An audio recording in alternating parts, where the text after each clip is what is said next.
XO, Kitty captivates global audiences, but fuels debate over portrayal of Korea. TV enthusiasts often find themselves returning to one genre no matter how many times they move on: teenage romance dramas.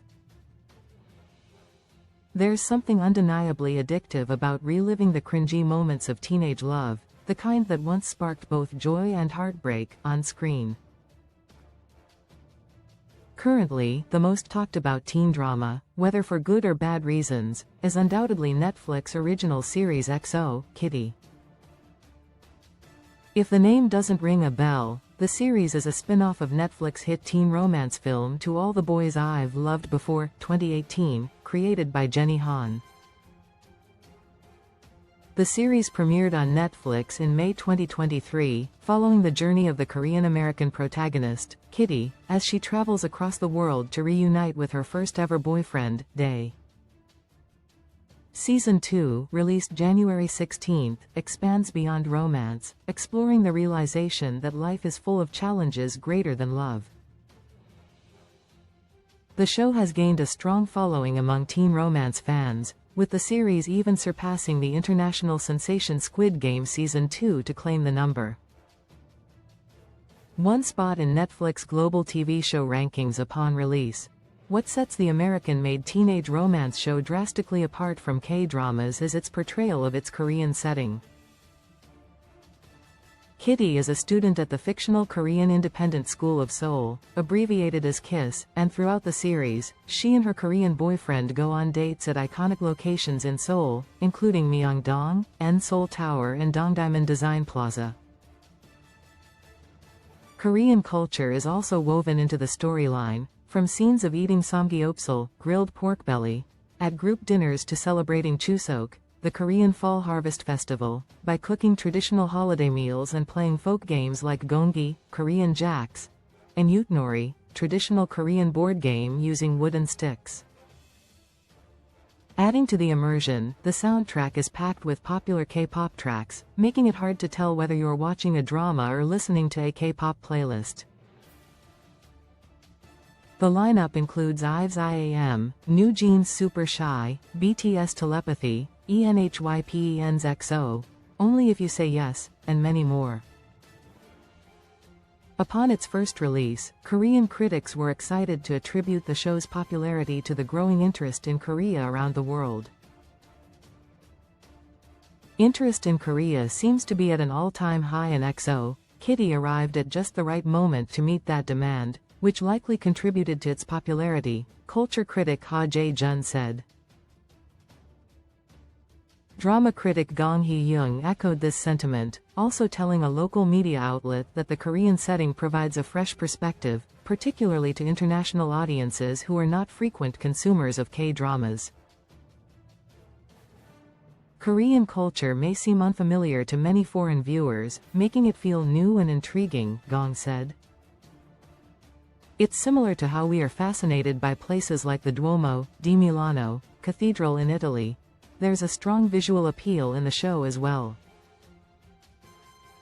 Reality check, however, not all international viewers were enamored with the series. Some have criticized it for its overly romanticized portrayal of Korea, arguing that it fails to realistically reflect Korean society. One YouTube commenter wrote, "Kitty in Korea felt like Emily in Paris. The least you can do when writing a show is to study the social norms and culture of the country you're setting it in." Another viewer went further, calling the show blatant Koreaboo bait. "You cannot convince me that this show isn't a tactic to reel in Koreaboos." Kitty is the epitome of a Koreaboo's self-insert. She's basically what every Koreaboo imagines they'd be like if they moved to Korea. Koreaboo is internet slang for a Korean culture fanatic. Even when compared to other highly stylized and fictionalized Korean teen dramas, such as 18, 2018, True Beauty, 2020, Boys Over Flowers, 2009, and The Heirs, 2013, XO, Kitty has been criticized for its unrealistic elements. YJ Jun, a fiction writer and graduate of a Korean international school, wrote an article for Medium's Illumination publication titled How Accurate Was XO, Kitty? In it, she pointed out several inaccuracies in the show's depiction of life at an international school in Korea, the least of it being wardrobe choices. The one thing XO, Kitty got wrong is that nothing, from Korean international schools, was flashy. If you watched The Glory, you might have noticed something. It's the villains who are super expressive, loud and flashy, traits that are valued in the West, she wrote. In contrast, the heroine and her boyfriend were cool and stoic, wearing muted and neutral tone clothes, qualities that are valued in South Korea.